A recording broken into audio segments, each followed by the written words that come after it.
Hi everyone, got a boring footage? Let's fix that. Here's how to turn any plain video into an epic reel using just CapCut.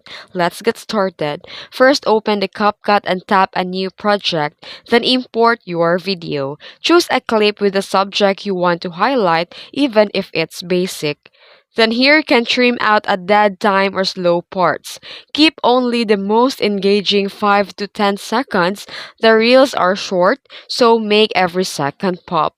Then tap the audio, then click the sound. Then go to the trending.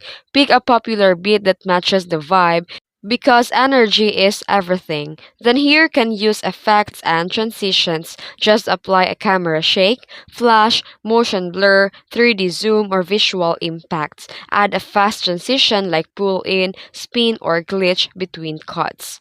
Then after that, you can add a text that pops. Add a bold text with animated preset, and then you can choose any fonts that you like.